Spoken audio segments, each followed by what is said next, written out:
Bab 571. Russell kemudian mengingat perjanjian kerahasiaan dan berhenti tiba-tiba. Apa? Katakan, Meredith mendesak. Singkatnya, aku percaya pada Levi. Karena dia berani menyatakan pertempuran, dia pasti punya kepercayaan diri. Russell menyatakan dengan tinju terkepal erat. Wajahnya berkerut, dan pembuluh darahnya menonjol saat dia memutuskan untuk menahan keluhan.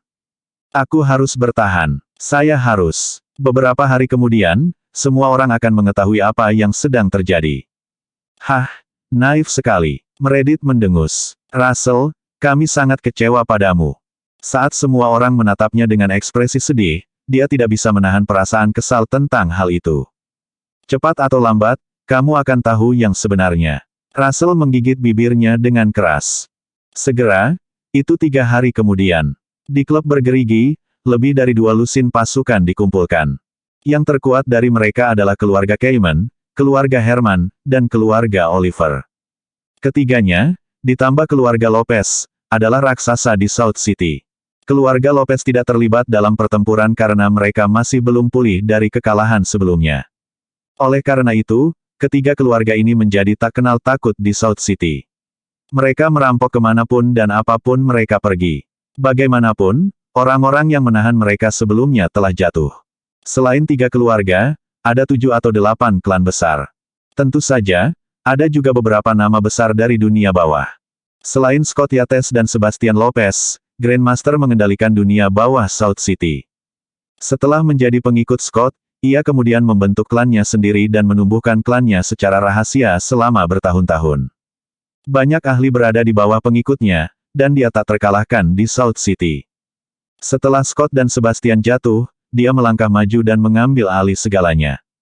Tentu saja, ada karakter tangguh lainnya, yang merupakan pemilik klub bergerigi, Buddha Batu, Brock Green. Dia memiliki arena tinju bawah tanah terbesar di South City dan memiliki lebih banyak ahli tinju daripada yang berperingkat di timur. Semua orang takut padanya. Malam itu, Jack Club benar-benar siap. Di aula perjamuan besar, ada lebih dari 20 bos besar dari South City. Saat itu, Brock mengumumkan, saya telah mengatur 100 ahli tinju di ring tinju bawah tanah saya. Kami hanya menunggu mereka datang. Haha, itu benar-benar hebat. Morris Group tidak akan bisa menginjakan kaki begitu mereka masuk. Seruan datang dari kerumunan. Semua orang sangat gembira setelah mendengar itu. Mereka tahu bahwa Brock memiliki petinju bawah tanah terkuat di kota. Buddha Batu, bisakah Anda memberitahu kami ahli apa yang ada di sana? Seseorang bertanya. Mereka termasuk binatang maut, Raja Serigala, dan Hades, yang tidak terkalahkan dalam pertandingan maut timur berturut-turut selama 99, 100, dan 188 pertandingan, jawab Brock, dan semuanya gemetar ketakutan. Apa? Ketiganya ada di sini. Kerumunan berseru. The Beast of Death berasal dari W-City dan tidak terkalahkan dalam 99 deathmatch berturut-turut. Sementara itu, Raja Serigala berasal dari padang rumput, dan dia tak terkalahkan dalam 100 pertandingan kematian berturut-turut. Terakhir, identitas Hades tidak diketahui, dan catatannya adalah yang paling menakutkan. Dia memecahkan rekor Eastern Deathmatches, total 188 deathmatch berturut-turut tak terkalahkan. Ada desas-desus di South City bahwa orang-orang kuat di bawah Brock ini dapat dengan mudah menghancurkan dan membunuh 4 jenderal perkasa di bawah Scott. Semua orang sadar bahwa Brock sebenarnya adalah sosok paling misterius di South City. Karenanya, ketika faksi Scott jatuh, Brock segera mengundang puluhan pejuang timur ke kota selatan. Motifnya jelas, untuk mengambil alih South City. Hades juga ada di sini. Hein Cayman, kepala keluarga Cayman, menelan ludah dengan gugup dan bertanya. Hades juga dikenal sebagai pembunuh 1000, karena dia pernah membantai ribuan bajak laut sendirian, mengejutkan timur. Bab 572. Semua orang terkejut dan gembira. Mereka awalnya mendengar bahwa Brock memiliki lusinan ahli tinju bawah tanah yang bisa menduduki peringkat teratas di timur. Sedikit yang mereka tahu bahwa ketiga legenda ini ada di sini. Dengan itu, semua orang berkeringat dingin. Jika ada orang yang ingin mencoba Brock, mereka tidak berani sekarang. Tanpa menyebutkan hal lain, Brock bisa menyapu semua yang ada di South City hanya dengan 3 orang ini. Mereka memandang Brock dengan heran dan menarik napas. Dia pasti menghabiskan banyak uang bahkan untuk mengundang Hades. Brock menganggukkan kepalanya dan berkata, ya, dia juga ada di sini. Kerumunan mengeluarkan napas kolektif. Kalau begitu, semuanya akan menjadi batu hari ini. Kerumunan mengobrol dengan penuh semangat. Mereka semua memiliki target yang sama hari ini, mereka harus mengejar Morris Group. Selain itu, mereka membuat catatan mental bahwa Brock Green tidak boleh diprovokasi. Siapa sangka dia akan mengundang ketiga tuan ini. Kami juga siap. Kami telah mengumpulkan ribuan ahli tempur. Tidak peduli motif Morris Group, pergi bukanlah salah satu pilihan mereka. Grandmaster berkata dengan gembira. Brock menyesap tehnya dan berkata, ya, terserah kita bagaimana menangani masalah kita di South City. Tidak pantas bagi orang luar untuk campur tangan. Betul sekali. Kerumunan menyuarakan persetujuan mereka satu persatu.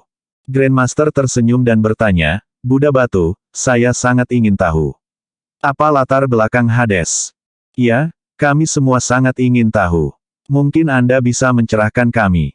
Pertanyaan datang dari kerumunan, dan semua orang menatap Brock dengan penuh harap. Mereka telah mendengar legenda Hades berkali-kali. Dia adalah petarung terkuat di timur dalam 2 tahun terakhir, dan siapapun yang menantangnya akan mati. Namun, mereka sama sekali tidak tahu tentang latar belakangnya. Brock tersenyum dan berkata, apakah Anda tahu berapa banyak yang saya habiskan dengan mengundangnya? Semua orang menggelengkan kepala. 1 miliar selama setahun. Brock menjawab.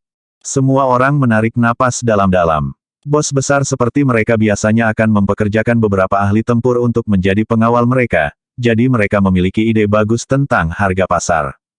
Umumnya, mereka yang menghabiskan lebih dari 5 juta setahun adalah pro di liga mereka. Mereka tidak menyangka bahwa Hades menghabiskan biaya 1 miliar untuk setahun. Itu gila. Dia pasti sepadan dengan harganya. Kata Brock tegas. Hades sebenarnya adalah seorang penjaga. Saat Brock mengatakan itu, semua orang terkejut. Namun, dia bukan hanya seorang penjaga. Dia pernah menjadi dewa perang paling kuat di El Nation dan tak terkalahkan di medan perang. Dia dikenal sebagai Hades, dewa militer. Brock selesai. Oh, dia dewa perang suatu negara. Selain fakta bahwa bangsa El adalah negara kecil, identitasnya setara dengan dewa perang Erudia. Seru sang Grandmaster. Brock mengangguk, ya, itu benar. Kalau tidak, bagaimana dia bisa begitu menakutkan? Buddha Batu, ada sesuatu yang tidak bisa kupahami. Mengapa dewa perang datang untuk berpartisipasi dalam pertempuran? Hein Kaiman menyuarakan keraguannya. Semua orang juga mengalihkan pandangan mereka ke Brock dengan rasa ingin tahu. Alasannya sederhana. God of War Erudia menghancurkan El Nation, dan sejak itu dia tidak menonjolkan diri. Untuk bertahan hidup, itu normal baginya untuk melakukannya. Brock menjawab. Kerumunan saling bertukar pandang dan menarik napas dengan tajam. Tetap saja, dewa perang Erudia lebih menakutkan. Ada begitu banyak hal yang kalian semua tidak tahu. Saat itu, dewa perang Erudia hanya mengirim bawahannya, Macan Putih, bersama dengan resimen kavaleri dan total 19 dari mereka untuk menghancurkan sebuah negara. Brock menceritakan secara emosional, seolah-olah dia telah menjadi bagian dari itu. Haha, dengan Hades, Morris Group bisa menyerah meninggalkan tempat ini. Kerumunan menjadi bersemangat saat mereka menantikannya. Siapa yang bisa mengalahkan Hades? Bab 573. Brock melirik kursi kosong dan berkata dengan dingin, seseorang pindahkan kursi ini. Jika Neil makan bersama kita, dia harus berdiri. Ini kota selatan. Ini aturannya. Ya, semua orang bertepuk tangan setuju dengan keputusan Brock. Kursi itu segera dipindahkan. Tak lama kemudian, Levi dan rombongannya tiba di klub bergerigi. Macan Putih tersenyum dan berkata, saya harap ada ahli yang terampil hari ini. Mereka pasti tidak akan mengecewakanmu, kata Levi sambil tersenyum sambil menyalakan sebatang rokok. Beberapa pelayan keluar ke pintu masuk klub bergerigi dan memimpin rombongannya ke ruang perjamuan. Saat mereka memasuki ruang perjamuan, semua orang di ruangan itu tampak terkejut saat melihat Levi dan wajah-wajah muda di pestanya. Semua orang terkejut. Mereka bertanya-tanya apakah semua orang dari grup Morris semuda mereka. Kau di sini hanya dengan 4 orang. Seseorang mencibir dari kerumunan. Kenapa tidak? Kecuali ini jebakan. Levi menjawab sambil tersenyum.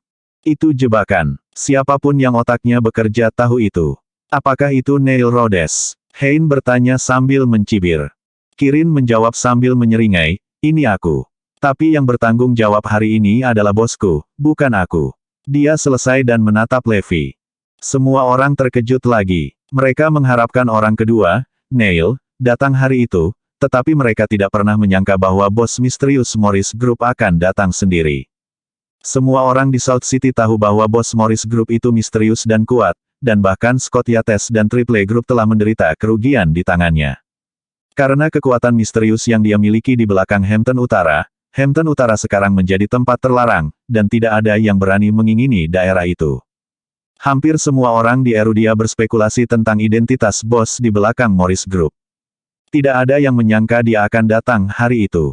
Mereka mengamati Levi dengan tatapan ragu karena mereka belum pernah melihatnya sebelumnya. Sebelum ini, beberapa orang curiga bahwa dia mungkin anggota geng Pangeran Hampton Selatan. Namun, mereka menghilangkan keraguan ini setelah melihatnya secara langsung. Dia bukan salah satu dari mereka. Levi mengamati ruangan dan segera mengerti bahwa orang-orang ini tidak meninggalkan tempat duduk untuknya. Ada apa? Apakah ada keraguan? Grandmaster memegang kipas lipat di tangannya dan bertanya dengan santai sambil tersenyum. Levi bertanya dengan nada dingin, di mana tempat dudukku? Semua orang tertawa mendengar kata-katanya. Kursi, apakah kamu punya hak untuk duduk? Hein Cayman membantah.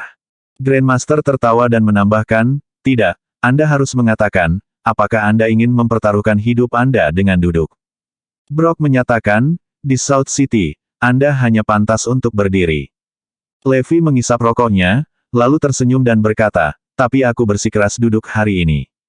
Sungguh arogan, ini South City dan bukan Northampton.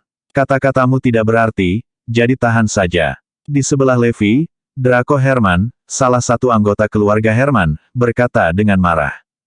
Mendengar itu, tatapan Levi perlahan jatuh pada Draco Herman. Draco mengangkat kepalanya dan menatapnya dengan bangga. Apa yang akan kamu lakukan?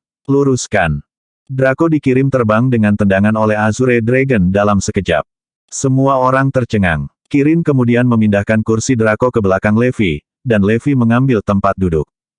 Semua orang yang hadir terkejut dan menatap Levi dengan kaget.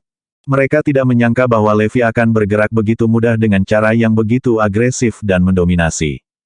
Semua orang terperangah dengan mulut menganga lebar. Draco bangkit dari lantai dan meraung, beraninya kau menyentuhku. Kau mencari kematian. Ada apa dengan suara itu? Aku sedang mencoba makan di sini. Levi mengerutkan kening. Bab 574. Kirin melangkah maju, menarik Draco di depannya, dan menamparnya. Kau, Draco baru saja akan berbicara, ketika Kirin menamparnya lagi. Mulut dan pipi Draco bengkak setelah beberapa tamparan berturut-turut, dan dia tidak bisa berkata apa-apa lagi. Tentu saja, dia tidak berani berbicara lagi bahkan jika dia diberi kesempatan. Dia hanya akan meminta masalah. Bos, sekarang sepi. Dia tidak bisa bicara lagi. Kirin maju ke arah Levi dan berkata. Levi mengangguk sebagai jawaban, mengambil garpunya, dan mencicipi makanannya. Semua orang yang hadir tercengang. Dia telah menamparkan Draco di depan semua bos besar dari South City. Singkatnya, itu setara dengan menamparkan mereka semua. Dia sama sekali tidak menghormati mereka. Morris Group benar-benar mendominasi seperti yang dikatakan rumor. Kalian mencari kematian. Seseorang di antara kerumunan tidak tahan lagi dan bangkit untuk berkata. Diam, ada apa ribut-ribut ini sambil makan? Brock segera menghentikan keributan, dan semua orang menjadi tenang. Namun, dia menatap Levi dengan marah. Pria ini sedang makan hidangan dengan santai dan menyenangkan, seolah-olah dia benar-benar datang untuk jamuan makan. Grandmaster juga berkata, ayo makan dengan tenang. Dengan itu, semua orang mengambil garpu mereka. Namun, tidak ada yang berminat untuk makan kecuali Levi. Dia tampak seolah-olah dia benar-benar datang untuk makan, dan semua orang menatapnya, semakin marah saat dia makan. Selama ini, tidak ada yang berani mengabaikan mereka. Hanya setelah 1 jam Levi selesai makan. Setelah dia menyeka sudut mulutnya, dia memandang semua orang dan tersenyum, mengapa kalian semua tidak makan? Ini makanan terakhir. Siapa yang berani makan? Seseorang mencibir dari kerumunan.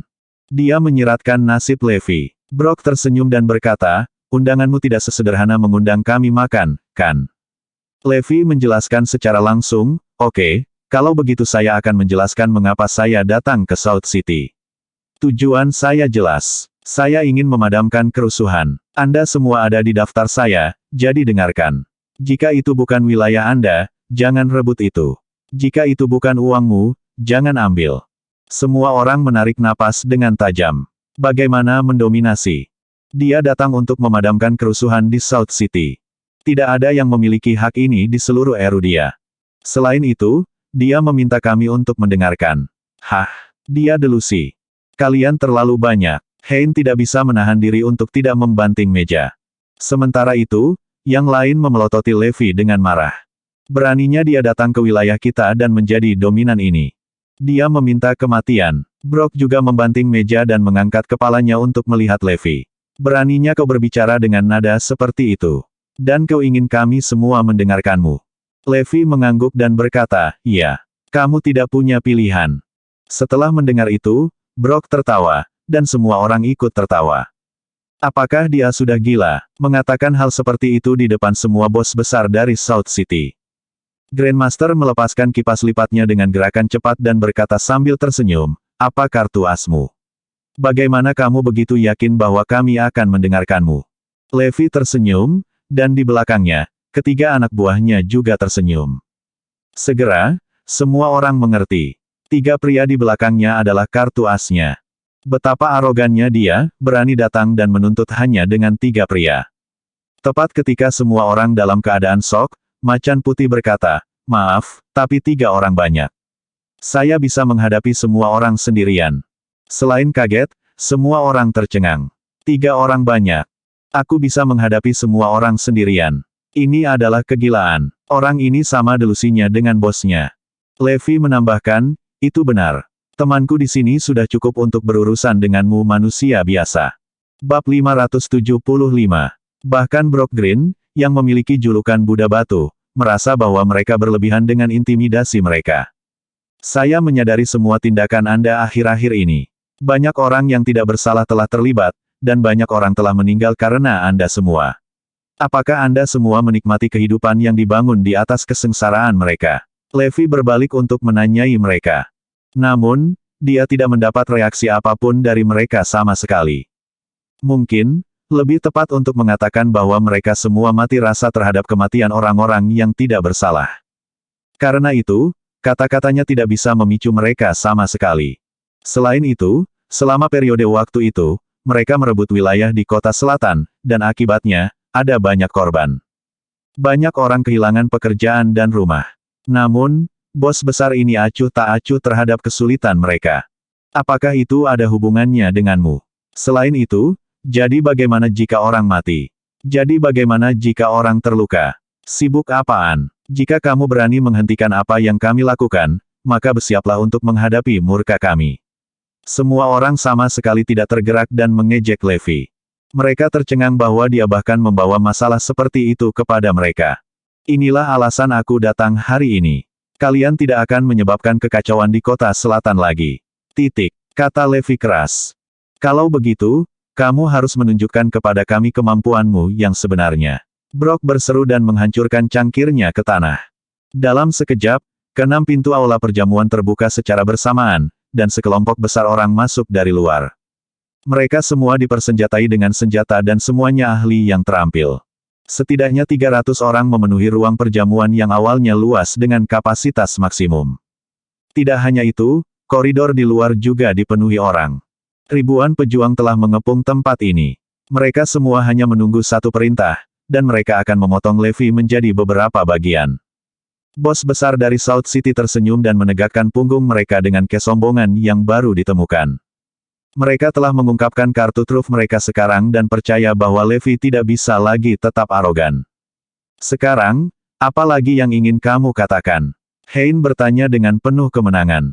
Levi tersenyum cerah dan menjawab, aku akan tetap mengatakan hal yang sama, dengar. Hahaha, apakah kamu buta? Tidak bisakah kamu melihat masa? Apakah kamu masih dalam lamunan? Seseorang dari kerumunan mengejek.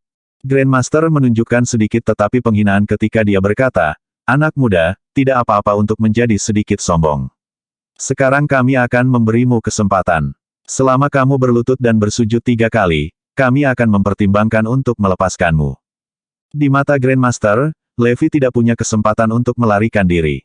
Bahkan jika orang-orang Levi sangat terampil dan mengalahkan ribuan ahli tempur yang hadir, masih ada lebih dari 100 pejuang terampil di arena tinju bawah tanah Brok. Belum lagi 3 legenda, salah satunya Hades El Nation. Mereka sama sekali tidak memiliki peluang melawan mereka. Levi tidak berbicara. Sebaliknya, Macan Putih tersenyum, dia bersemangat. Iya, apakah ada lagi? Macan Putih menjilat sudut mulutnya dengan penuh semangat. Hah, semua orang terkejut dengan pernyataannya yang berani. Apakah dia mengeluh bahwa ada terlalu sedikit lawan? Bahkan dalam situasi yang mengerikan ini, dia begitu sombong. Apakah dia gila, atau gila, karena kamu ingin kami mendengarkanmu, maka kita harus bermain sesuai aturan. Kata Brok. Ayo, tolong beritahu aku. Levi berkata sebagai tanggapan. Brok menjelaskan, kami hanya akan mendengarkan Anda setelah Anda mengalahkan kami. Jika tidak, Anda harus mendengarkan kami dan menyerahkan Morris Group kepada kami. Brok Green adalah rubah tua yang cerdik. Dia tidak akan pernah melepaskan kesempatan untuk mengubah situasi menjadi sesuatu yang menguntungkan baginya. Segera, Levi mengangguk dan setuju, oke. Kami hanya akan mengirim 1 orang dari pihak kami. Levi menunjuk Macan Putih. Kemudian dia menjatuhkan komentar yang mengejutkan, adapun milikmu, tidak masalah berapa banyak yang kamu kirim. Setelah mendengar itu, para bos besar memelototi Levi dan partinya dengan marah. Bersambung.